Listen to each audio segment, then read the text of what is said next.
Hello, this is the second part of Popular Monster by Neon Zangetsu for now. Link will be in the description. All author's notes have been removed between chapters. Also, any NSFW scene will be removed. This part will cover Chapter 5 to 9. Chapter 5. Do you have any idea who I am? Count yourself lucky that I, an Atlesian captain, graced you with my presence. All right, Pipsqueak. I'll bite. Who the hell are you and why should I care? Why, you cheeky fox? Stop! Stop laughing at me. Tilda a future scene. A stubborn monster atlas had come to Menagerie.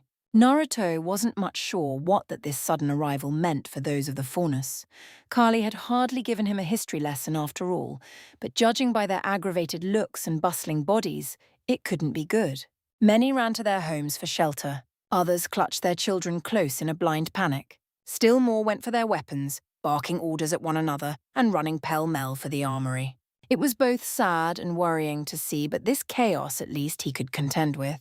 When people started looking to him for direction, not so much. Gradually he became aware of more than a few gazing his way, Kali and Sienna among them. Was it too late to run away? They must have seen your little stunt. Mistaking his silence for anger, Sienna bit her thumb to stifle a snarl and whirled to face the harbour. Of course they'd come to investigate. Stunt? What stunt? Naruto whistled and straining in vain for innocence. No idea what you mean. No idea. Kaylee flung up her arms, hands splayed. You obliterated 2 mountains. 2! Kurama offered a long-suffering sigh in the back of his mind. I did warn you. To be fair, Naruto really hadn't intended to cause that much collateral damage. It wasn't in his nature to destroy things for the fun of it. Really, this was all just a terrible misunderstanding. How was he supposed to know that damn sea dragon would be so flimsy? He had next to nothing to gauge his strength against here. One might think a giant sea serpent would be just a little sturdier than wet cardboard. He jammed both hands into his pockets, realizing there was no way out of this. Well, there was, but he wasn't about to run across the ocean. He had no idea where to go. Blast. They were still staring at him too. Time to face the music, but did he have to? They can't prove we did that. Maybe not, Sienna allowed, but most of the island saw your little bomb. He cringed and scuffed the dirt with his boot. I just wanted to help. You want to help? Look at these people! Sienna flung a hand out at the terrified masses around them, followed by the harbour below. You see how afraid they are. Do something about it, Kaylee quirked a brow. And just how, pray tell? Do you suggest he do that? Simple. Her smile was all teeth. Destroy their ship. Easy, no? Kaylee hissed. Naruto inhaled, nearly choked on his own spit. Excuse me? He slew a sea serpent. Provocateur that she was, Sienna took it all in stride as she thumbed her chin. Surely sinking a ship can't be that hard. Kaylee swooped in before he could speak, all but bullying into her face. Killing a dragon and killing people are 2 very different things. Are they? Her fellow Faunus leered. Way I see it, they're both monsters. A foghorn bleated anew in the harbour below. Naruto risked a glance toward the carrier in time to see a small boat detach from its side. They'd make landfall soon, and he was running out of time. His mind whirled about in a mad frenzy. There had to be a way out of this without violence. There just had to be. Now let's be reasonable about this. He came back to himself to find Alicia Amatola interposing herself between the 2 enraged women. We don't even know why they're here. It could be nothing. Ever the optimist. Anna found her voice at last as she retrieved the broken fragments of her blades. And what of you? Naruto stiffened a little as those piercing blue-eyes met his own. You've been rather quiet. Would you rather they kill us? Naruto rounded on her. No one is killing anyone. Why else would they be here? A scarlet brow arched. Name one good reason and I'll stop. They never come here for supplies. They haven't since we laid claim to Menagerie. Won't even patrol these waters. And yet less than a week after your little spectacle, here they are. She folded both arms beneath her bosom, make eye contact and nothing else, then cocked her horned head just so. If they're not here for you, then they're almost certainly here for us. The war is still a recent memory in everyone's minds. Naruto felt his hope deflate with every word. But amidst the death of that hope, an awful idea was born. Oh? Kurama realized it a heartbeat later. Now that just might work. All right. Straightening his back, the wayward warrior plastered a winning smile onto his face that he didn't entirely feel. Fine. Let's go meet our new friends. Alicia frowned. What are you up to? Nothing. He couldn't quite keep the laughter out of his voice. Just an idea. You really do have one, don't you? Sienna hummed a little, ears perking up. All right. Now this I have to see. Kaylee bridled, perhaps sensing some modicum of the madness he'd planned. Naruto, whatever you're planning, don't. Too late, Tild. Anna pasted him with a half-hearted apology, muttering something about finding a pair of backup blades. Naruto let her go, against his better judgment, and hoped to high heaven she wouldn't be using them on their guests. Or were they invaders? The distinction troubled him. As luck would have it, their so-called friends had already disembarked by the time they reached the docks. He took note of 4 guards and another. Unfortunately, someone had found them first. Easily head and shoulders taller than him and then some, the stranger nevertheless carried himself with a dignified mien. Bright golden narrowed intently upon the Atlas envoy from a stern face, framed by dark hair and a striking beard. The deep purple cloak he wore over his bare chest seemed to signify a rank of some sort, and his broad arms remained clasped firmly, his broad chest. Whoever he was, he clearly spoke from a position of strength, if not outright authority. Come now, Captain, surely there's no need for this. His voice itself was a slow-moving avalanche, easily audible yet affable as they drew near. Please put your weapons away before you frighten the children.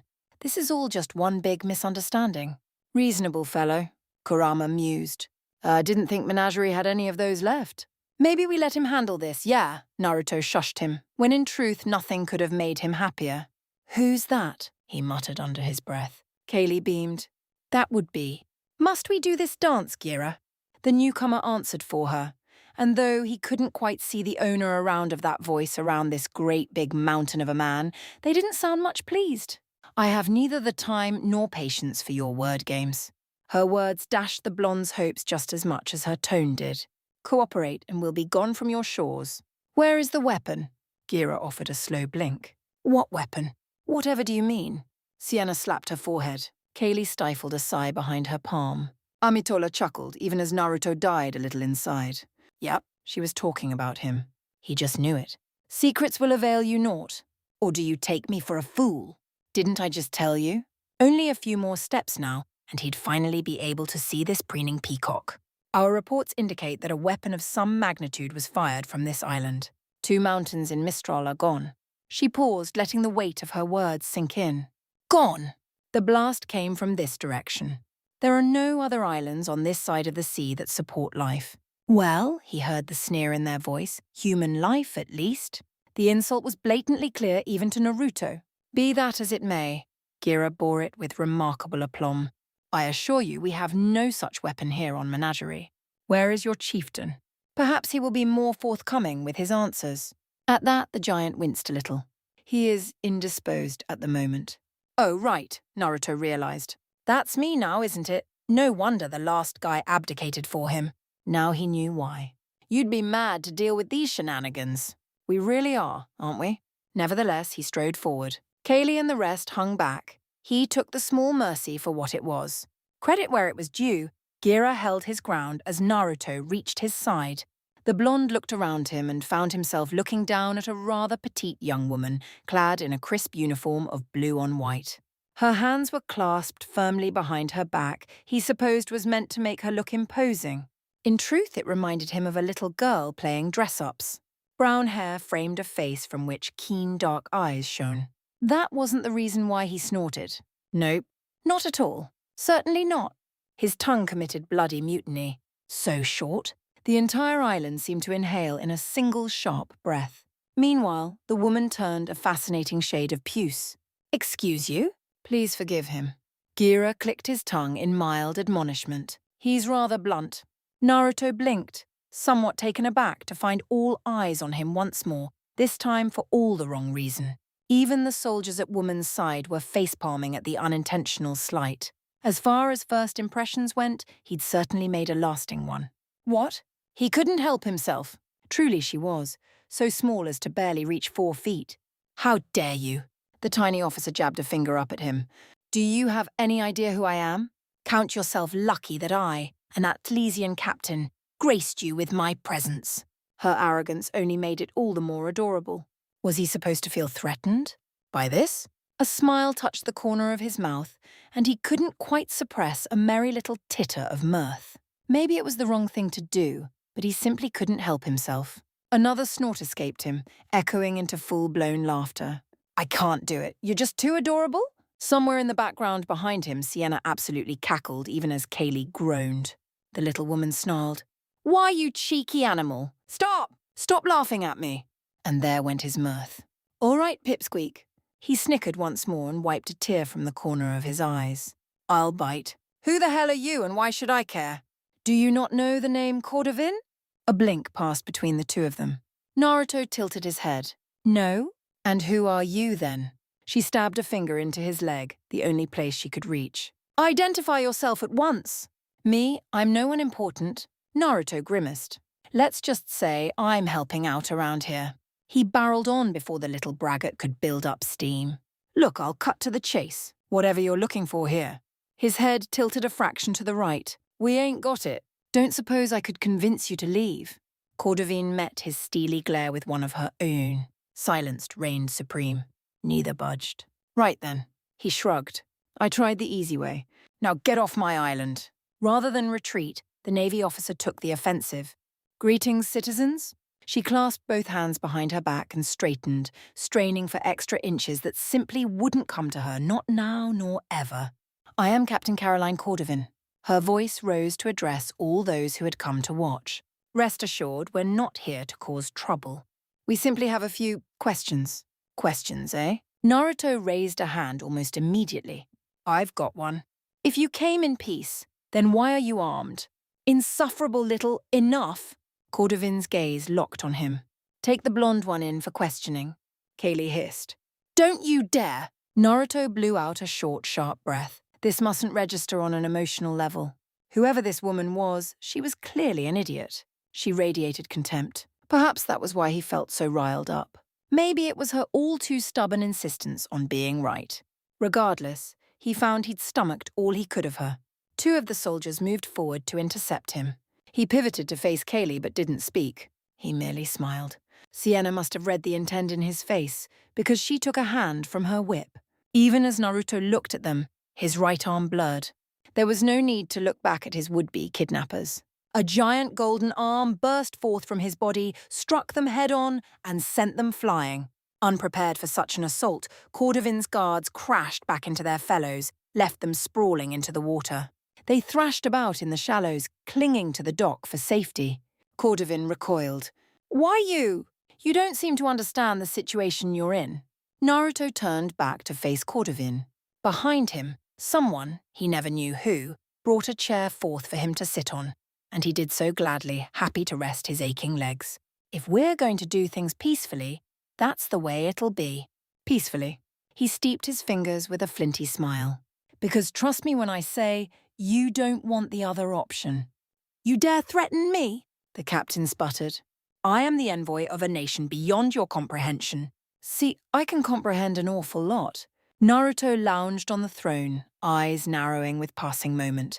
"I've fought gods and monsters, and even they pale in comparison to the sheer madness I've been dealing with on this island. So unless you're a freaking Utsuki in disguise..." His eyes flicked her up and down, noting the lack of horns or any chakra whatsoever, which is very unlikely. You can buzz right off. She reached for her sidearm. "Last mistake." Gira heaved a sigh. "Captain Cordovin, was it?" The proud woman frowned at him, still not quite drawing. "Yes? I suggest you come back another day. It would appear our chieftain is in something of a foul mood at the moment." "I beg your pardon?" She blinked anew. "Whatever would I do that for? He will come with, or by the authority given to me by Atlas, I will burn this island." "You were warned." Clenched knuckles burst from the earth and ploughed into her chin at speed. The impact was nothing short of spectacular. Caught unawares by the sudden ambush, she never stood a chance. A single punch hurtled her away into the air. She arced out over the bay, struck the hull of the cruisers, tore through it, and crashed into the sea. Behind her, the ship began to list dangerously in the water. "Dibs." Amatola giggled. Naruto slapped a palm to his face. "Not you, too." Kaylee and Sienna rounded on the chameleon faunus as one. "Oi!" Chapter 6. I am the monster you created. Count yourself lucky that I'm not a bloodthirsty one. You've changed things. There's no going back now. Good. Maybe the world needs some change. Tilda a future scene. A wise monster. Atlas will not stand for this. Right, right. Naruto rolled his eyes and gave his captive a nudge. Whatever you say. Keep walking. His prisoner snarled obscenities that would make a sailor blush and dug their feet into the dock, trying their best to slow him. An admirable effort if misguided. They would have had better luck trying to push back against a mountain. As such, they only succeeded in grinding their pace to a crawl as he ushered them down the docks. From there, the wayward warrior frog marched them right up to the dingy, unshackled their arms and legs, and promptly prepared to throw them in. Anna was waiting for him, a watchful eye on the huddled forms nestled within. She's the last one? Yep. The blonde nodded. Sorry that took so long. She fought me every step of the way. His prisoner squirmed like a naughty child. This isn't over! Despite all expectations and wishes to the contrary, Caroline Cordovin had survived her near brush with death. By her manner alone, it was clear she would have preferred that to captivity. She'd been an absolute eyesore since they'd fished her out and thrown her in a cell.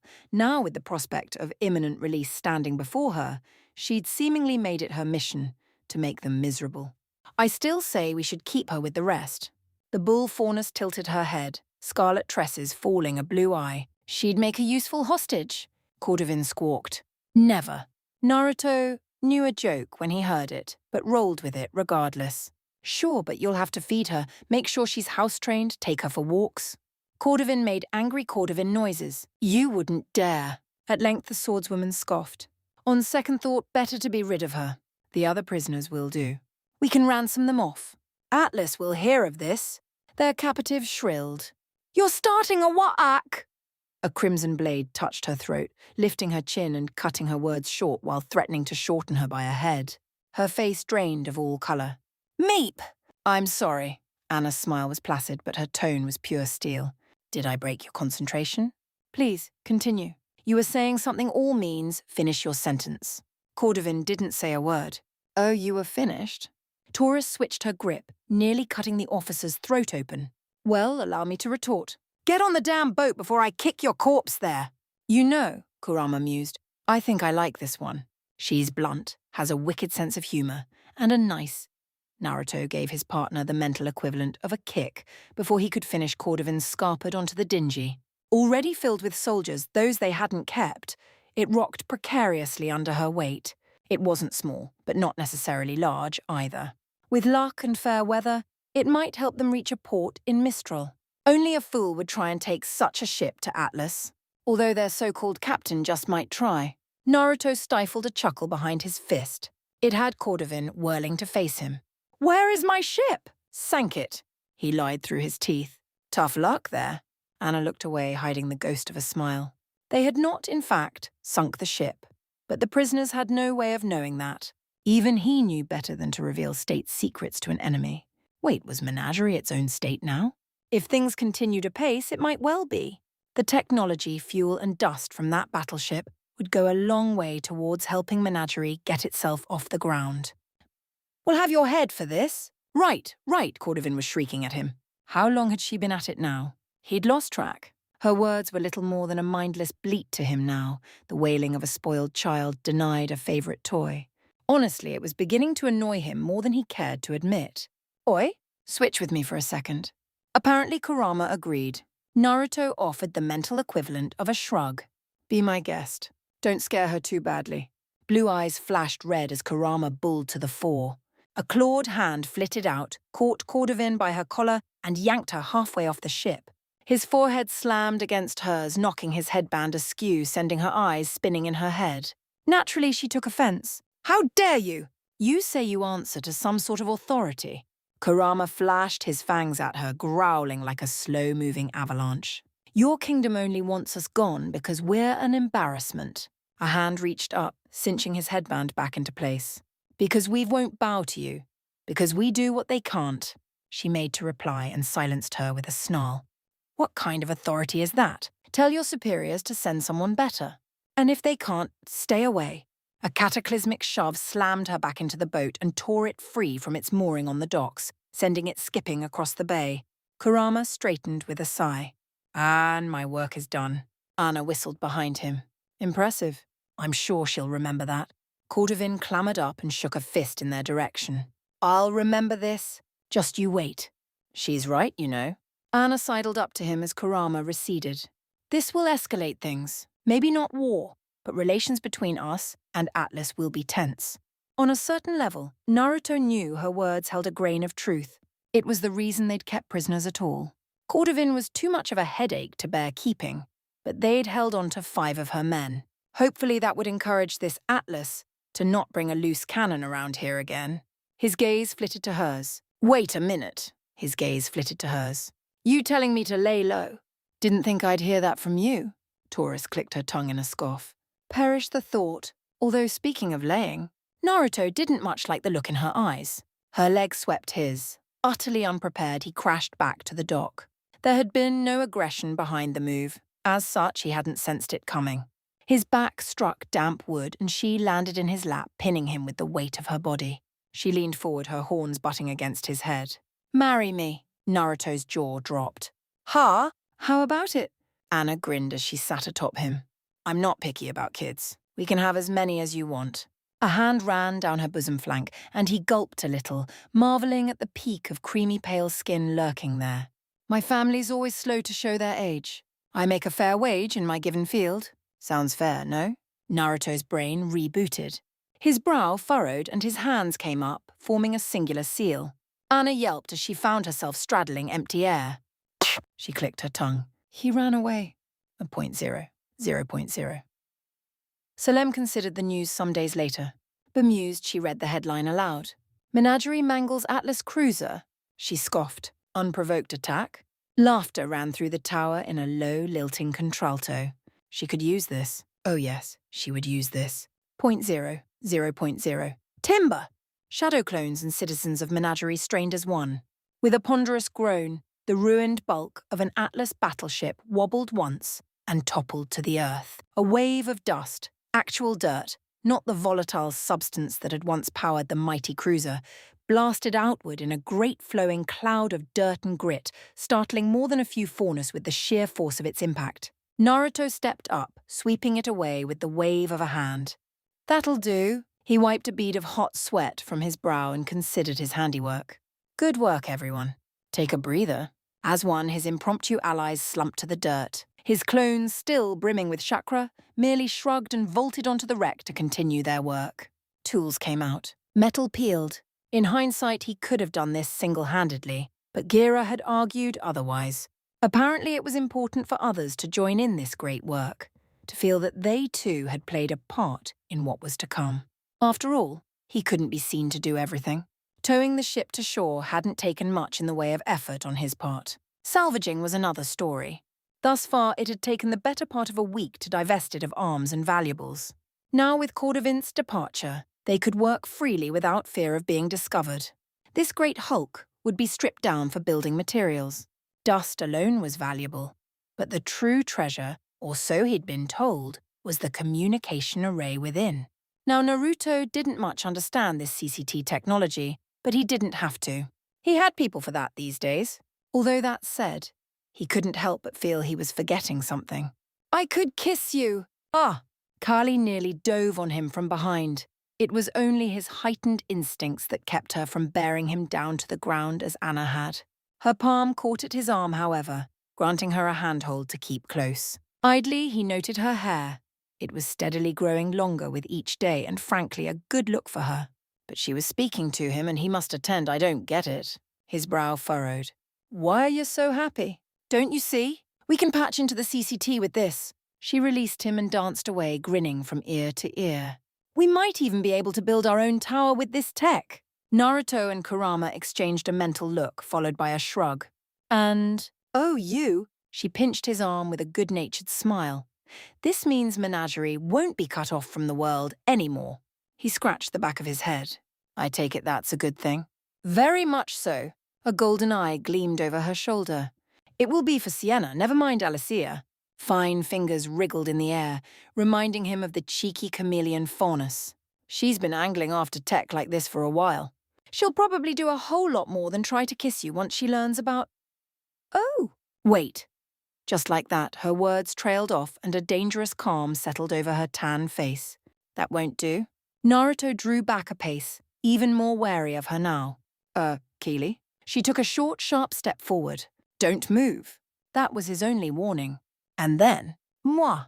Kaylee's lips smacked against his, her body physically ramming him up against a tree. It hardly even counted as a kiss, really. More her mouth smashing against his, just the sort one might expect from a first kiss. Brief and awkward and painful, fumbling yet adorable in its own way. Their teeth clicked together with a harsh clack, and he was the one to jerk back with a cut lip. Ow! He recoiled, rubbing his face. What the hell was that for? Kaylee joined him, cheeks dust a light pink. She made a face and stuck out her tongue. Ah! I think I swallowed some of your blood. Yuck! Silence reigned supreme. Naruto snickered. Kaylee muffled a snicker behind her palm. Soon enough, they were both laughing outright. There, she declared, straightening up at the last. Now those hussies can't steal a march on me when I'm not looking. Naruto touched a hand to his lip. Gradually, the enormity of what she had done sank in. And you had to do that now? Yep, she didn't falter. Because any second now, a sharp shriek of joy pierced the coast. Where is he? I want his babies. That's why. Naruto palmed his face. He just couldn't get any peace today, it seemed. If it wasn't Anna tackling him and proposing marriage, it was Kaylee being weird, and now this nonsense with Sienna. Popular monster indeed. Comes with the territory, kiddo. You made your bed, now you sleep in it. Right. To hell with this, you've all lost your minds. He flung up his arms. I'm going to check in on our other project. Kaylee hummed her agreement. Might be best to do that till Sienna calms down. Naruto didn't hear her. He was already stalking away. 0.0. Alicia Amitola styled herself as something of an amateur scholar. Well, a scholar in training. No diploma there. And as a faunus, she wasn't like to ever earn one. Still, for all her laid-back habits, she longed to know the truth of this world. She revelled in its mysteries as much as unravelling them. Sure, she had had a touch of combat training because, frankly, who didn't on Menagerie? But that was all. No aura, no weapon. She knew just enough to drive away a rogue Grim. That was all. Thus, when presented with the enigma of one Naruto Uzumaki, she found herself eager to solve it. Who was he? Was he really the god of the faunus? The legends spoke of such a being, but he didn't act anything like any god she'd ever read of. He was brash and kind, soft-spoken yet also virtuous. He was a mystery, one she simply must solve. So when he asked her to meet him, Amitola leaped at the chance. 0.0. So here we are. As you can see, it's a bit of a wasteland. Understatement of the century there. Naruto considered the sandy shoal before him and the barren desert beyond it. Seeing, as they say, was believing. Kaylee had told him much of the island was uninhabitable, but to see it firsthand made his spirits sink. He'd thought it would just be a few patches of sand, not a literal waste. Beyond a few scraggly shrubs, there was nothing of value here, but heat, and more heat. Even now he could feel sweat beading on his brow. If it weren't for the mountains shielding them, he suspected the whole of Menagerie would be downright dead. If I might inquire, Alicia continued, adjusting her glasses, where had she gotten those? As she squinted at the dunes, why bring me here? Everyone says you're powerful and all, and that's good, but isn't this a bit much even for you? Ho? Is she challenging us? That sounds like a challenge. Naruto ignored the good-natured jab with a sigh. Right time to fix this island. Surely it couldn't be that difficult. Thanks to the sage, he felt more powerful than ever. He wouldn't allow himself to doubt. He just needed to focus, concentrate. Where there was a will, there was a way, and he had a lot of the former. Sure, there was something he could do. Nothing ventured, nothing gained. Bending to one knee, he laid his marked palm upon the sand. It sang to him, whispering quietly. He could feel the life there, the once lively paradise had been. Some great disaster had stripped it away. There had been a battle here in the past, a fight so fierce that it bleached the ground on this side of the island and drained the very life from it. People had died here. Many people. Their emotions lingered, leaving the very air itself thin. Kurama shivered. If I didn't know better, I'd say this place was haunted. Don't even go there. Just saying. Naruto wrinkled his nose. Wayward spirits he knew nothing about, and he absolutely refused to. But as for the land itself, Well, that seemed an easy fix from his perspective. It was like looking at an empty glass, in need of water. He had plenty to give. If Yamato could do this, surely he could. No, he must. These people were depending on him. Maybe a little more than he would have liked, but the responsibility was still his. Alicia quirked a brow, mistaking his silence for failure. Look, pal, you can't just turn a desert into a... Ah! Her words trailed off as grass began to grow. Trees sprouted. Flowers bloomed. Blue eyes pulsed with light as Naruto willed his very essence into the soil. A singed strand of blonde turned silver, followed by another now, and another still. He knelt for a full 30 seconds watching life return. It was slow in places, rapid in others, barely in his control. Finally, he deemed it enough and let go. His chakra did the rest. Freed from his control, it poured into the landscape. He wasn't sure if this was the vaunted wood release. It didn't feel like it, and he'd created much more than mere trees. Did it have something to do with yin and yang? The answer escaped him. Surely a few grey hairs are worth it, no? Maybe. Well, Naruto dared a grin. How's that, Amatola?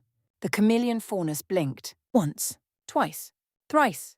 And then she absolutely squawked. I call bullshit! What in blazes did you do? Naruto plonked down with a weary sigh, sweat beading on his brow. It's really not that hard with the right chakra nature. He wasn't prepared for the chameleon faunus to land square in his lap. Her forehead all but shoved against his, glasses gone askew. She all but crawled into his lap and latched on for dear life, nearly knocking him down in his haste to get at him. If not for his superior sense of balance, she might have bowled him over with excitement alone. Bright silver eyes met his, wild with curiosity. Teach me! Kurama absolutely howled with raucous laughter. A beat of silence passed between them. At length, Naruto found his voice. Amitola say what now? Chapter 7, Call me God while they... All right. This means war tilde. Tilde a future scene. A merry monster. There comes a time in everyone's life when they wonder if they've gone mad. Naruto didn't feel particularly mad at the moment, angry or otherwise. On the contrary, his thoughts were very much orderly and clear, downright transparent even. He was out of his depth here. He knew that. He'd come to accept it, even if he didn't necessarily enjoy it. There could be no denying it. For all he'd said and done, no, perhaps in spite of it, the people of Menagerie still believed him to be a god. Hell, poor Amatola wanted him to train her in his so-called godly ways after his latest display. As if he could do that! Reluctantly, the blonde's sullen thoughts returned to reality. He remembered where he was sitting, and it was this that turned his thoughts sour. Reclining upon the chieftain's throne, he looked down from the dais, gazing upon another. What had Kali called them? Supplicants? Right, that was the word. He didn't think he'd have to preside over petty disputes like this. It seemed such a trivial thing in the beginning, but to these people such matters were akin to life and death, even if they were about bloody property lines. And we still need to find who poisoned that kid. Trevor, right, he muttered, thoughts turning inward as a man and a woman continued to argue under him. Anyone going around trying to kill babies was someone who needed to be dealt with, personally. His clones hadn't turned up anything. Maybe it was time to handle it himself. Unfortunately, that wasn't something he could do when had the entire island banging on his door. Make him High Leader, would they? Call him God, would they? Ignore his protests, would they? Two could play this game. He thumped a fist down on the arm test of his throne. I hereby declare ramen the national food of Menagerie. That will all be for today. Someone had the nerve to protest. But enough. He raised a hand and plastered a smile to his face that he no longer felt. I don't want to hear another word about this. We'll divide the land up once it's settled up properly. Clicking his tongue, he waved them out. I don't have any more patience for the two of you. Or any of you today, really. Out! Another man bridled behind him. But, Your Excellency, what about my cabbages? Cabbages? The hell was this one on about? No bots! Out! He watched them go, trying not to feel guilty for sending them away. A day. He just needed some damn time to himself. Was that so much to ask? Evidently so. Turning great swathes of desert into lush Greenland wasn't something one could take back. People had noticed, if only. People had also decided to claim said property before their neighbours, which in turn set off something of an arms race, albeit for land. He was starting to envy Menagerie's last chieftain. Why couldn't he have just given the role to Gyra? Surely would have done a better job than this. Having fun, my lord. Call me that again, he peeked through the fingers of his right hand, and I'll throw you into the sea. I'll do it this time, I swear. Now. Kaylee tutted as she plonked down into the seat beside him. Is that any way to speak to an old friend? Bite me, Callie. Better yet. He flicked a glance to Amatola, still taking notes by the central dais. Bite her. Probably how she likes it. Kaylee cackled even as the chameleon faunus turned a startled shade of pink. Someone's grumpy today. No, you think? Naruto scowled. Whatever gave you that idea? Some of his frustration must have finally shown through, because the unlikely duo exchanged a bemused look. He frowned but didn't protest when Alicia took the spare chair on his right and dragged it closer. Still holding her clipboard in one hand, she laid a hand on his shoulder. Kali mirrored the motion on his right. You're tired, aren't you? Exhausted, more like.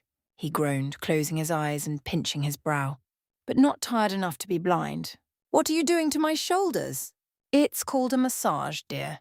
Kaylee hummed, unrepentant. You keep acting this grumpy and you'll make a terrible father someday. Amatola squeaked even as her fingers dug into his left shoulder. Kaylee! What? Just being honest. I wasn't implying anything. Just lay back and relax. Naruto blinked, mind still caught on her earlier words. A family? For a wild moment, he actually imagined what a child of him and Kali might look like. He saw her in his mind's eye, a little girl bearing golden eyes, whiskered cheeks and dark hair, 2 feline ears twitching atop her head. She looked up at him with a cherubic smile. Blake, that sounded like a good name. Of course, that led him to imagining what Anna's children might look like, and from there, he was lost. He imagined Sienna's and Amitala's, a cadre of tiny faces all vying for his attention, all calling out a singular word. Daddy! He absolutely choked. Huh. Kurama mused as he daydreamed. They'd look quite nice, actually. He had another fit of thought just then, perhaps whimsy or pique. To hell with this. He needed a drink, something strong. Once they finished with this massage, 0.0, 0.0. Times were a-changing. Sienna saw the signs and she knew what was to come. For so long she'd tried to make herself heard, but no longer. Revolution. He could make it happen. No, he would, if she had anything to say about it. With that kind of power, he could lay waste to armies. Blow Atlas right out of the sky if it came to that. The world would learn to respect them, one way or another. Their time was here at last. Long may he reign. 0.0, 0.0. How did one research a living god? Or was Naruto a monster? Semantics. Amitala wasn't sure which to categorize him was, but the irony certainly wasn't lost on her. She'd never put much stock in gods or monsters before. She knew they existed naturally. She had read all the stories as a child, grown up listening to tales at her father's knee. Every child had.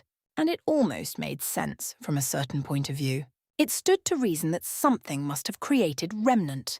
Likewise, someone had given them aura, and in some cases, semblances. How else could one explain Grimm, or the distinction between faunus and human? But a higher power? She'd not believed in such until recently. Now she was learning at the feet of an honest-to-goodness deity. He said he wasn't one, but were not the gods humble? Perhaps that was a bit contrived, but there it was. She'd seen him breathe life into death, create a lush forest from empty sand. If he wasn't a god, she'd eat her boot and name her firstborn Ilya. No, wait, that wasn't a half-bad name. Thoughts for later, she supposed. She released a breath she hadn't realized she was holding. No doubt the others were making plans of her own, but that was neither here nor there. A faint smile lit her face as she considered it. His personality was precisely what made him so fascinating. Enigma, she decided, scrawling out a hasty reminder on her clipboard. Pester him later. Oi! Naruto's voice carried, even with his eyes closed.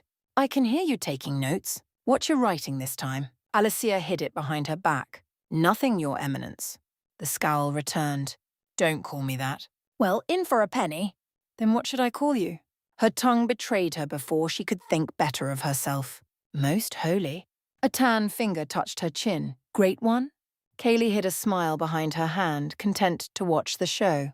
Not so Naruto. Even with his head tilted back, she still had the distinct sensation of him watching her, as if he knew exactly where she was, what she thought, and what she was about to do. Ow! She recoiled, terribly startled as he flicked her forehead. What was that for? You gonna stop now? Nope, she sketched a bow. At once, Your Holiness. His parting shout chased her through the door. Ah! 0.0, 0.0. Strength. Anna Taurus understood it now, as she swung her sword. Those around her mirrored the motion. Poorly, perhaps, but she would break them of that habit in time. This man, god or no, was the pinnacle of strength. Immortal or mortal, it didn't matter to her. He'd bested her in combat and won her attention, if not her head. Odd as that might sound, that was the truth. Those of the Taurus clan respected strength, and he'd proven himself. She raised her blade and continued to drill the soldiers before her. Come what may, they would be ready. And then, Naruto would be hers. 0.0, 0.0. Gira looked up as Naruto slouched his way into the bar. Another long day? Haggard blue eyes met his. You don't know the half of it. He didn't so much walk as he did stalk to the bar. Poor. An able bartender he was not, but Gira knew his way around the glasses well enough. In short order, the blonde had a cocktail in hand. Not long after that, he was beckoning for another. They don't stop, Gira. How do I make them stop? I'm starting to think you're the only sane one here. There. The larger man clapped him on the back. We all have bad days. Bad days? Naruto flung up his right arm, sending the amber liquid sloshing about within his tankard. I'm having a bad month here. Honestly, it's like herding two cats, and a chameleon, and a bull? Not to mention, why are you laughing? Gira regarded him over the rim of his glass. You're not a god, are you? Finally, Naruto cried, nearly spilling his drink. Someone who gets it. Really? A frown. Then who are you exactly? His erstwhile ally hummed drunkenly. Let me tell you a story.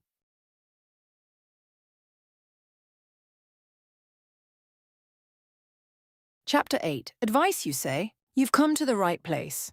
Tilda, future scene. A festive monster. That's quite the fascinating tale. Naruto buried his head into the counter. Gira, buddy, you don't know the half of it.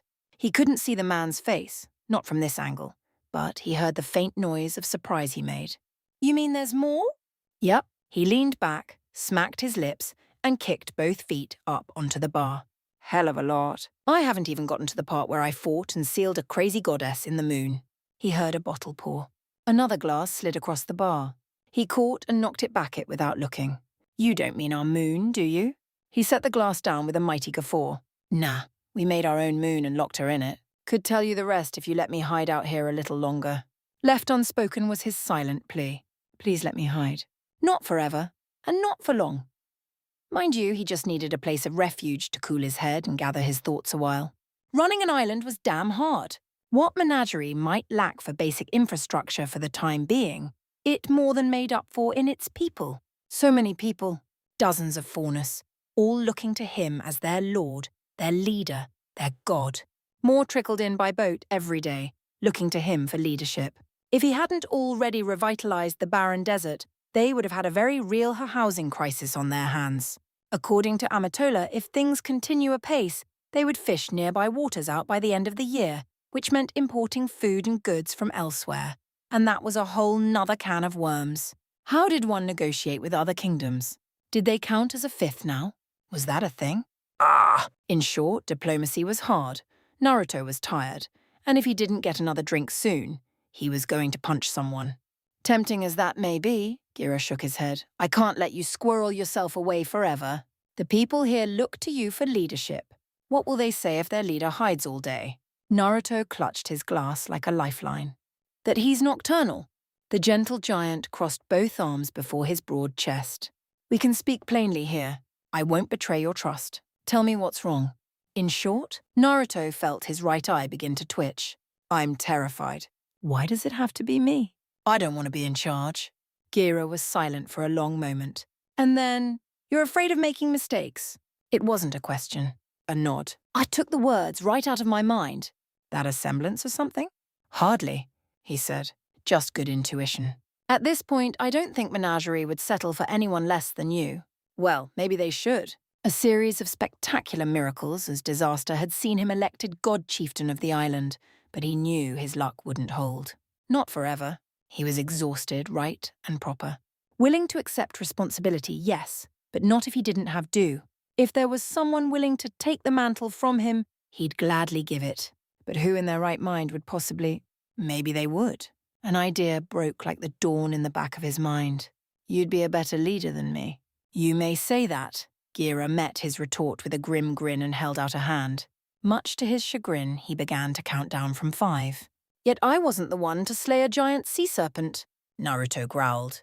One time, or destroy several mountains. The growl became a whimper. That was an accident! Or beat back an annoying Atlas envoy in broad bloody daylight. The whimper was now a whine as his entire body convulsed. Well, that one wasn't an accident, but still. Taking their tech for our own, still his erstwhile ally continued to count, using it to construct our own CCT tower. Kurama cackled in the back of his head. He's certainly got you there. Revitalizing the island, expanding it, making it livable. All right, a light. Naruto thumped a fist against the bar before Gira could truly get rolling. Maybe you didn't do those things. You'd still be a better leader than me. They think I'm a god. I ain't. I'm responsible for all of them. And I'm scared shitless. I don't know what I'm doing. You have to take the job. The wise cat only shook his head. In good conscience, I cannot. They'd tear me apart if I tried. He opened his mouth to argue, closed it again. Damn you and your sense. His head kissed the counter with a groan. All of my hate, Gira. You have it. A blue eye peeked up over the worn wood. At least be my advisor. I'll hire you. A low rumble rippled through the air. It took him a moment to realize it was laughter. With what lien, my friend? Well, I'm sure I can scrape something together. Another thought occurred to him and he blanched. Shit, does this mean I got Amatola and the others? Because after all they've done for me, it kind of feels like I should reward them, or something. I don't know. Gira concealed a smile behind his hand. A god does not pay his subjects. Oi, if I wanted to hear that kind of bootlicking, I'd go to the Alban brothers. I don't and won't, for the record. Then calm yourself. A large hand came down on his arm, still another outburst. I spoke in jest. In all honesty, I'd be happy to assist you in your task as chieftain. You've a good head on your shoulders. Well, most of the time, at any rate. The less said about his irritation with being called a god, the better. If I could make one request? Anything! Name it! I would ask that you be kind to Kali. Naruto's smile died an ugly death.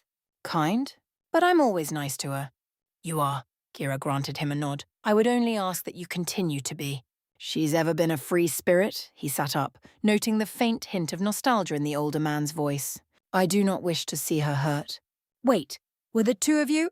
Us? Goodness, no. Low laughter spilled out onto the bar. We're old friends, nothing more. Perhaps in time we might have settled down, but that moment has passed. As have the rest. He proved particularly quick to add the last bit when the blonde opened his mouth. I'll thank you not to foist Sienna or any of your companions onto me. They're your problem to deal with. Blast. So much for the easy way out. It was too much to hope Gira wouldn't needle him. If anything, I suspect you'll have a few little ones running about in the years to come. His stomach lurched. Future children aside, you got any suggestions that can help me with the here and now? I thought you had Alicia Amitola for that sort of thing. About that, Naruto found himself grimacing all over again. Don't get me wrong, Alicia's a great assistant and all, but I can't go to her for this. If there's a problem, she can find a solution. But, well, I see. Gira's head bobbed in universal understanding. She's part of your current problem, then, I take it? Yes, that! Naruto flung up his arms with a cry. Exactly that. Well, her, Kali, Sienna, and Anna, any ideas? That depends entirely upon you. Gleaming golden eyes fastened upon him. Do you care for them? What kind of question was that? Of course he cared. Kali had been the one to help him find his footing here in Menagerie and beyond. She was the catalyst in all this, she who first expanded his worldview, urging him to look past the petty prejudices of humans and Faunus to see what might lay beyond. Sienna had pushed him to action against Atlas, Anna to strength, and Alicia to be mindful of the people he watched over. They'd each had an effect on him, for better or worse. Should something to them, well, he'd be cross. Please, you'd slaughter anyone who harmed them. I mean, you're not wrong, you know. But did he care? Could he see himself spending the rest of his life with any one of them? Or perhaps, no, don't go there yet. He needed to find an answer to the first question before he even dared to entertain the second. If he didn't find one soon, all this doubt would eat him alive. It's not an easy answer, is it? Gira claimed the seat opposite him and poured him another drink. The fact that you hesitate at all speaks well of you. His brow furrowed. How so? When you first came to us, you leapt without looking. He topped off his glass, then went to pour his own. Now you stop and think. Look before you leap. Not always, mind you, not every time, but the fact that you do at all reflects your willingness to change. Clawed fingers curled around the glass as he knocked it back. To adapt. In that regard, we couldn't ask for a better leader. Ideas, man. I need a way to sort this out, preferably before Anna and the others jump me. There are worse ways to go. Many would envy your position. Gira! All right. Give me some time to think. As luck would have it, Gira had an idea. It stuck with him. 0.00. A festival? Yep. A festival. Kaylee's ears flicked to and fro up atop her head. Naruto narrowly resisted the urge to reach out and stroke them to his heart's content. The urge intensified tenfold when she turned his way now, the better to catch what he'd just said. Didn't help that she was eyeing him like a juicy steak eyed where he sat atop the chieftain's throne. Had she a tail, he suspected it would have been waging about now. He wasn't sure if he liked the half-lidded look she was giving him, but he didn't necessarily dislike it either. Anna didn't rise so easily to the bait. Rather than rise and retort, she continued to run a whetstone across her blade. In the end, it fell to Kali to voice the obvious question once more. What's the occasion? I can think of one. Alicia looked up from her clipboard and chirruped happily, drawing all eyes to her smiling face. Our new CCT tower is nearing completion. It's still a bit rudimentary, mind, but with a bit of tuning, we'll be able to freely communicate with the rest of Remnant. If that's not reason to celebrate, I don't know what is. Naruto quirked a brow. So soon? It's only been a week. Best assistant ever. Yes, well. The chameleon faunus flushed, physically turning pink under his praise for a moment before she wrestled herself under control. There's also the matter of the new zone you created. Leave it to her to rub his accomplishments in when he least expected it. With the desert eradicated, much of the island itself is habitable again. Folk have already begun moving out of Quokwana to hew down trees. There's talk of expanding population centers, even building a city on the other side of the mountains. Those stark silver eyes swept back to her charts. Business with Mistral is booming. Refugees aside, we've seen an uptick in lumber by nearly 50%. Is that good? Good, he says. Sienna seemed less than enthused, but he didn't miss her ears cocking his way, nor the way her golden eyes gleamed as she began to pace before the throne. In a word, yes. Before you, 2/3 of Menagerie were all but uninhabitable due to climate and grim. Do you understand? She pivoted on one heel to face him. You've all but solved the former, leaving us with the latter. Once we exterminate those beasts once and for all, we'll have ourselves a peaceful utopia. Maybe more, if you can expand the island. Kaylee preened. It does have a nice ring to it. Anna huffed, eyes flashing like wildfire. Time spent celebrating is time that could be spent training. Rallying the troops. For what? Kaylee clicked her tongue. For war. Pale blue eyes snapped her way. You're a fool if you think Atlas will let us be after what we did to their envoy. Naruto quirked a brow. Is that a no on the festival then? Anna's gaze slid to his. Neither moved. He'd always known this would be a hard sell for her. From the very beginning, she was the greatest obstacle to overcome. Anna Taurus was a mercenary through and through.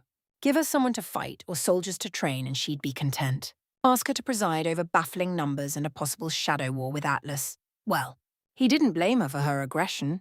In the end, she surprised him. Her pale face slowly turned red to match her long, flowing scarlet locks. And she looked away. I didn't say that. Great, he clapped his hands. Sienna, what do you say? Come on, we could all use a chance to relax. Keen golden eyes met his. You'll let me organize it? Sure, why not? Go nuts. Something in her gaze told him he'd just walked into a trap, but he couldn't bring himself to care. He didn't know the first thing about festivals. That was a task best left to the locals. Sienna might try and bait him to a speech or some such, but that was a battle he was wiling to fight, if it meant a bit of peace in the interim. Love is a battlefield, my friend. Gira's sage advice came back to him. He who makes the first move finds victory. Make them an offer and see how they react. That will be your first sign. Still, why ask us all this? Amitola finally found her voice again, drawing his attention. You're in charge. It's not as if we could stop you from throwing a celebration. Might as well be honest. They'll laugh at me. They won't. I want to get to know you. Cheeks burning, he leaned forward in his chair and spoke from the heart. All of you? Nerves got to him and he stumbled through the rest, pointedly staring at the ceiling. Your thoughts, your ambitions, what drives you? Is that so wrong? Anna stopped sharpening her blade and looked his way once more. A general should always know his troops. Not troops. He slashed a hand through the air. I want to know you as people, you know. His words were the spark for everything that followed. In short, a string of squeaks, gasps, and gibberish. Kaylee's ears went ramrod straight, her tan face turning an adorable shade of pink, her face slammed into her hands. Amitola's knees twisted from side to side before all but turned invisible and studiously gazed upon at her clipboard, refusing to meet his eyes. Meanwhile, Sienna and Anna exchanged a long, lingering look between one another as though girding themselves for the war to end all wars. The door to his chambers creaked open before he could ask what they were on about. Sire! A masked page poked their head through the gap, wasted and gasping for air. Oh, there's a man here to see you. Not now! A distant crash echoed in the hall behind the door. Anna's sword escaped its sheath with a rasp of naked steel. Amitola sprang to her feet, Sienna went for her whip, and Kaylee pulled a slender hold-out dagger from her sleeve. That's what we told him, sir. The poor boy sounded positively harassed before the armed quartet. We tried to make him shove back off, but he wouldn't listen. He's cutting a path straight here. We can't stop him. Another tremor rocked the earth, heralded by a distant shout, drawing a whimper from them. He's much too powerful. Anna snapped out of her daze. What manner of weapon does he wield? Well, a cane. The poor page whimpered and hung their head before her incredulous snarl. Just a cane. A ripple of confusion pulsed through the room. Naruto flicked a glance toward the door. A cane? He's not killed anyone yet, the messenger babbled on, heedless of their confusion. He's just knocking them out. But still, we need help, oh gods! A hand spared through the gap, caught a hold of the page's head, and yanked them back through the gap. Their subsequent shriek of fear was muffled as the door slammed shut. A dull crash rang out almost immediately thereafter, followed by a faint groan as someone or something slid down the wall. Terribly sorry about that, a low voice intoned. You'll have a bit of a headache when you wake up. Nothing more. And the doors parted once more. Well-polished shoes clicked against the floor as someone entered, a spring in their step. A stately middle-aged man stepped through them, his dark hair touched by streaks of silver. Clad in a dapper black tweed suit with an open jacket, he was the very picture of poise. A green scarf hung loose round his neck, contrasting nicely with the spectacles he wore. The steely grey eyes behind them were another matter. They warm, almost affable really, as though he'd just returned from a very enthusiastic walk rather than tear his way through half an island. He's got spirit, Kurama remarked. I like him. Of course you would. I'm terribly sorry for the mess. He planted both hands upon his cane and straightened his back, but it was most imperative that I meet with you. Rest assured, I didn't slay a single soul on my way here. Naruto found himself quirking a brow down at the newcomer. And you are? The man merely smiled at him in return. A friend. Really? He didn't return it. My friends don't wade in smacking innocent people about. Chapter 9. Simply put, you've blundered. Tilda a future scene. A wary monster. The scene played out once more. I'm terribly sorry for the mess. The old man planted both hands upon his cane and straightened his back as Naruto looked on. But it was most imperative that I meet with you as soon as possible. He cracked his neck side to side, producing an audible pop that echoed in the chamber. Rest assured, I didn't slay a single soul on my way here. Naruto found himself quirking a brow down at the newcomer from his throne. And you are? The man merely smiled at him in return. A friend. Really? He didn't return it. My friends don't wade in smacking innocent people about. From what I've heard, you are a reasonable man. Those words only exacerbated his anger. I would very much like to speak with you. I'm sure you would. He didn't bite the bait dangled before him, juicy though it was. Unfortunately, I'm not interested in old men. Run along now. Behind him, Kaylee clapped a hand to her mouth to hide her smile. He didn't miss the spark of amusement gleaming through her golden gaze. Unfortunately, their guest wasn't so easily dissuaded. He felt a flicker of power from him in that instant, worn perhaps, faded, a shell of its former self. His guard snapped into place. There was something decidedly off about this man. Not his words, but his presence. It felt as though he were looking into a cracked mirror, fractured into countless images by the passing of time.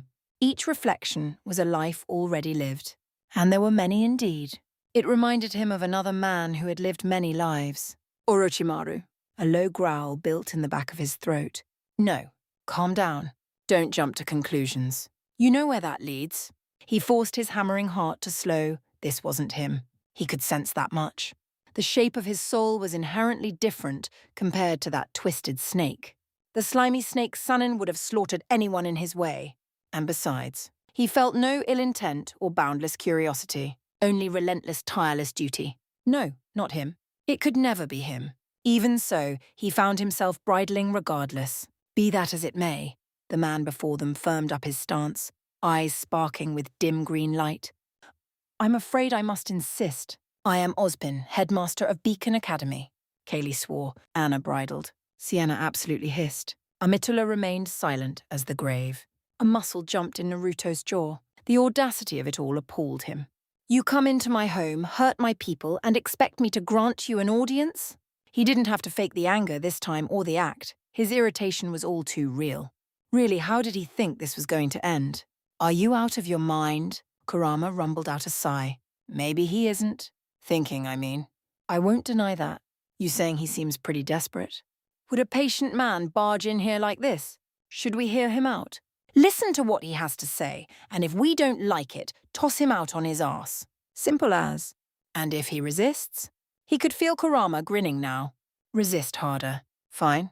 The tiniest hint of a smile touched his face. Amitula, would you mind checking in on the wounded? Let everyone else know we're all right too.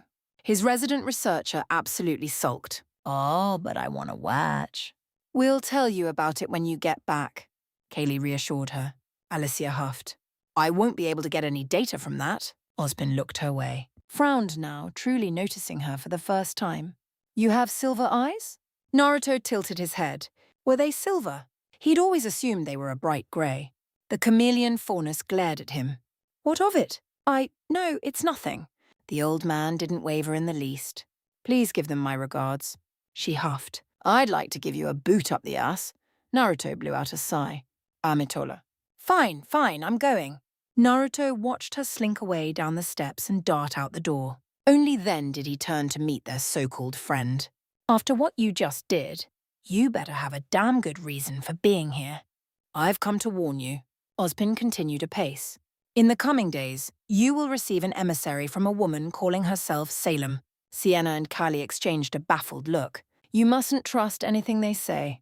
Ozpin barreled on before either could think to protest. Beware any promises they make.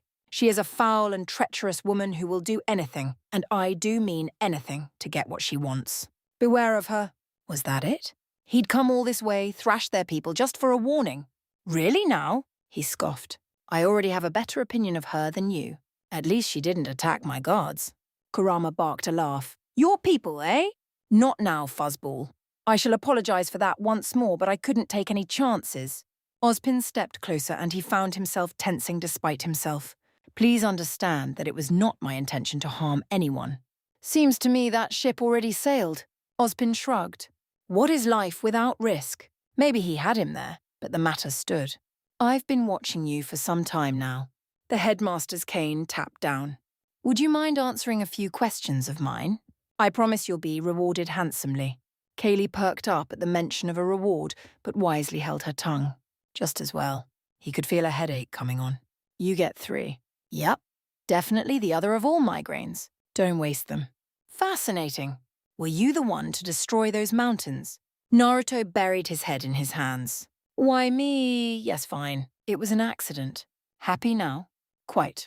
Ozpin preened, considering him for a long moment. He had an inkling of what the next question would be. Are you from this world? No disappointment there. A vague answer would do. In a sense. Ask your third question and leave. I think I'll hold on to it for now. Allow me to give you another warning in its place. You're making too many waves. Much to his chagrin, the old geezer kept at it before he could mount a proper verbal defense. Your actions have been noticed, not just by Atlas and Mistral, but the rest of the world at large. Humans have begun to fear you. Faunas whisper of you. I'm sure you've noticed the sudden influx of people on your shores. There is talk of another Faunus war, or worse. Let them come. Anna laid a hand on the hilt of her sword. We shall reap a bloody toll. Naruto pushed her arm down and shot her a quelling look when she growled. Said everything you wanted to say? Not quite. Atlas is rather cross with you at the moment. Or are they? Sienna scoffed at his side. Well, they can swallow it. A bloody nose is the least of their worries.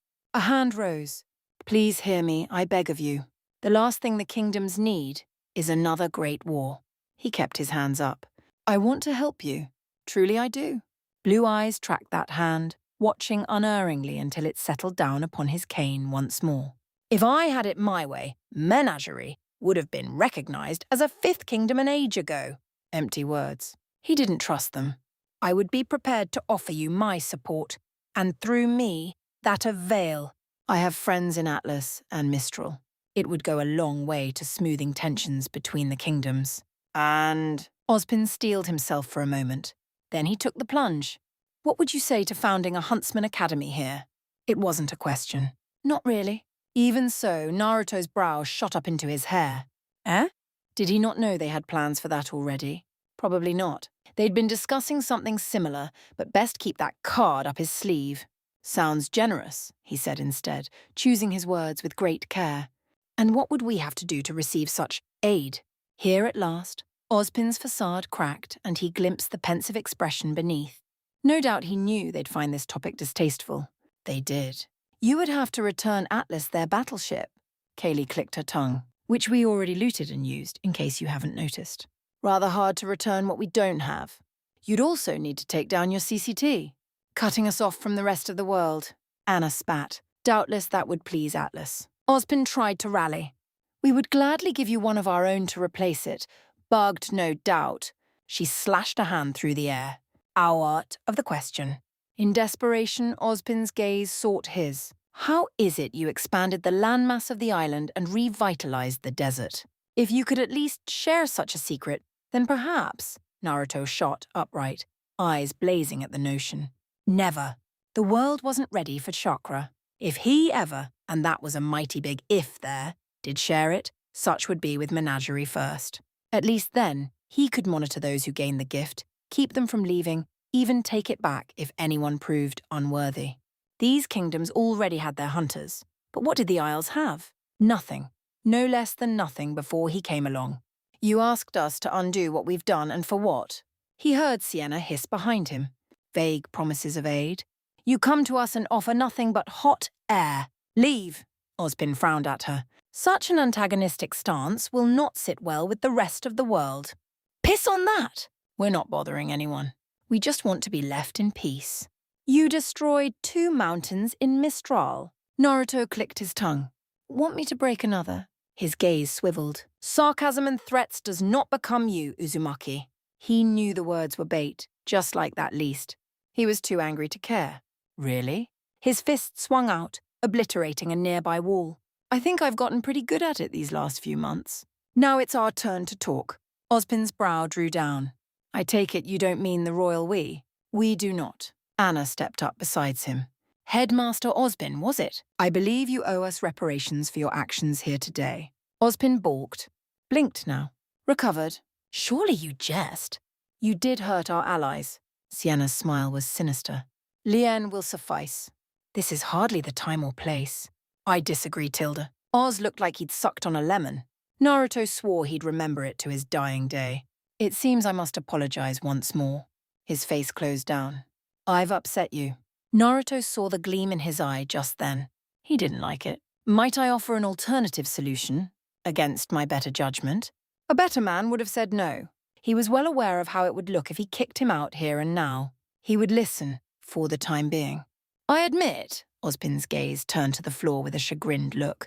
I'm used to taking the long view on things, living in the future as it were. I often forget to think of the present moment. I have made many mistakes. This is clearly another. A heavy sigh left his shoulders slumping. In my haste to see you, To be certain you were who I thought you were, I failed to consider the consequences of my actions. Here it was, the other shoe, about to drop. Sure enough, it did. What say you do a duel? Silence fell over the chamber, stifling in its entirety. Naruto was the one to break with a disbelieving, "Huh?" of a sound. If my side wins, you agree to the concessions we just stated. Ozpin remained unflappable in the face of his exclamation. If you triumph, I shall gladly pay reparations for the damage done here. I won't darken your door again unless you seek me out. Naruto didn't miss the curious choice of words. Ozpin had all but implied that he would come to him sooner or later. Was he missing something here? Did he dare consider it? It didn't seem like a good idea to gamble on something like this. Not when he could quite literally force Ozpin to leave. He accepts. Naruto rounded on Kali. He does? Sienna grabbed his right arm. Anna latched onto his left. Together, the duo drew him aside into an impromptu huddle with Kaylee near the throne. Ozpin remained where he was, content to watch and wait. He was grateful for that. If he'd tried to follow them and eavesdrop, he wouldn't have been held responsible for what happened next. Sienna spoke first. You want to put us on the map? Beating someone like him in a fair fight would do wonders for our reputation. Take his offer. But you mentioned money. Bah! Kaylee chirped. Lien is temporary, reputation is eternal. Indeed, Anne nodded an agreement of her own. It would certainly prove the strength of our warriors. Naruto looked left. Naruto looked right. Not a volunteer in sight. It's gonna be me, ain't it? Sienna winced. Don't look at me, I can't beat him. Nor can I. The admission almost seemed to pain Anna. I would be no match for a headmaster. His gaze sought out Kaylee, considering. She frantically shook her head. It went without saying Amitullah was the scientific sort. She likely wasn't a fighter either. Maybe he could get Gira to... No, he couldn't fob this off on anyone. Maybe they had a point. Better a bad plan than no plan at all. Victory would give them legitimacy in the eyes of the people, if not the world at large. They broke the huddle. Now we accept. Excellent. Ozpin beamed and pulled forth a scroll from his pocket and dialed a number. Just a moment. Naruto squinted at him, not quite comprehending. Perfect timing, Miss Branwyn. Ozpin spoke into the other end. Would you mind sending them over? A pause. Yes, you'll be excused from class. There's no need for such language. He did a moment later. A dark red portal opened in the air. 4 hunters in their late teens bounded out of it. He took them in at a glance, not much caring as their numbers grew.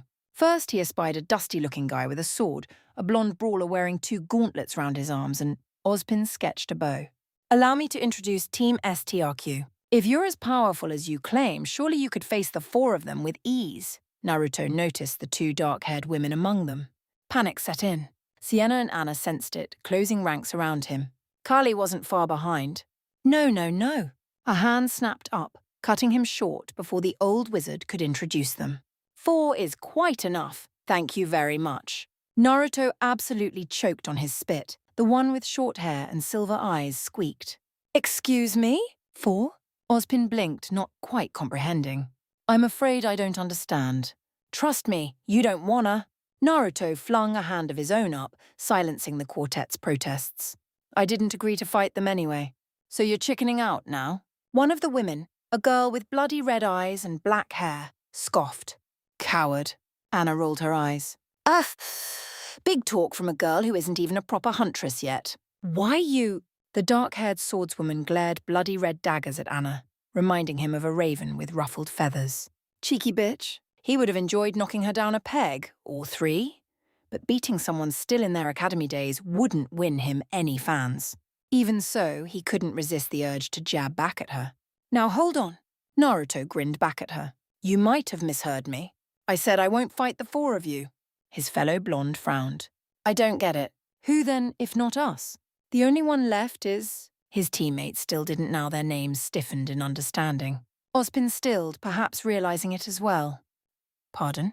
Naruto stabbed a finger at him. You, Ozpin. I'm gonna fight you. The old sage blinked. Are you certain of this? I am not so weak as I appear. I would have your word. You have it. He sealed his fate. I don't go back on mine. Ozpin smiled. Very well then. I've no issue. So it went. 0.0, 0.0. Menagerie gathered once more. A heady afternoon sun beat down on their backs from a cloudless sky, promising a muggy afternoon. Despite that, it felt like the entire island had turned out to see them this time around. Stands were erected, children waved their little flags as their parents held up their scrolls. A few enterprising souls even dared to place bets as their fellows drew near. Naruto saw money change hands more than once and heard more than a few figures besides. By contrast, the arena wasn't much of one, little more than a circle drawn in the sand near the seashore. Naruto stepped into it from the east. Ozpin chose the west. Are you prepared? Gira stepped into the ring between them and rattled of the rules to Ozpin. The duel would be to aura loss, or ring out, whichever came first. Naruto barely paid attention. His gaze was fixed firmly upon the old man. The old geezer looked inordinately pleased for some reason. He had an inkling as to why. He'd have to test it to be sure. Don't go in at full power, Kurama cautioned. These people came for a spectacle. Give 'em one. Oi, I ain't gonna throw the fight. Not telling you to. Just put on a bit of an act. The island will eat it right up. Naruto grimaced as he settled into a stance. That's what I'm afraid of. He wasn't about to show his hand here. This duel had clearly been engineered to get a better grasp of his gifts. He wasn't going to play that way. It wasn't as though he could go throwing around any jutsu in such a tight space anyway. That narrowed his options considerably. Not quite a handicap, but a limiter all the same. Taijutsu then? Please. That'll be more than enough. Amatola stepped up behind him and offered him a towel. That wasn't very nice, sending me away like that. Naruto took it and wiped a bead of sweat from his face, then watched to your heart's content. Her silver eyes flashed. I intend to. I'll be taking plenty of notes. He didn't miss the curious note in her voice. Just be careful. She nudged him with her shoulder and took back the towel. You too. Easier said than done. His gaze strayed to Team at Q, only to find them on their best behavior in the stands. Strange that they'd be so silent now after the ruckus they'd made in the throne room. Perhaps that had something to do with Anne and Sienna's presence. Kaylee was certainly watching them like a hawk. Warm lips graced his cheek. He jolted back to the world. Huh? Alicia pulled away, grinning impishly. He didn't miss the way her scales flushed. For luck, Tilda! He swatted her flank, and she sashayed away with a laugh. Ozpin looked his way. I trust you have aura? Not as such. Sorry, he apologized, not meaning a word of it. But I'm gonna trample you now. Ozpin planted both hands on his cane. He looked utterly at his ease. You may try, my friend. You may certainly try. Kira's hand swept down. Begin! Ozpin was moving the moment he did. He lunged like a fencer, cane thrusting out in a singular leap to strike at his torso. It was a good strategy. Close the distance in an instant. Force him on the defensive. Naruto stepped back and let him pass by. Time unfolded slowly. He saw the surprise in Ozpin's eyes as he hurtled by, his face turning to glance at him. Realization dawned behind his glasses. His gaze widened. He tried to come about mid-leap, to turn and present a smaller profile toward him, defend himself, to do something, anything. Naruto didn't give him time. Aura! Clenched knuckles hammered hard into the side of Ozpin's face, shattering his spectacles and denting his cheek besides. Unprepared for such a sudden strike, the wizard went spinning down into the dirt. He lay there, sprawled out in a heap. Gasps went up from the crowd. Naruto considered him with a baleful eye. Might have been a mercy had that blow knocked him out. It didn't! Slowly but surely, Oz got an elbow out from under him and began to rise. Good. He didn't want this to end too quickly. Ozpin thumbed a line of blood from his nose and stood. A fine punch. The wizard grunted. It seems I underestimated you. Naruto turned and spread his arms wide, throwing his own words back at him with an impish smile and vengeful glee. Care to try again? Ozpin most certainly did.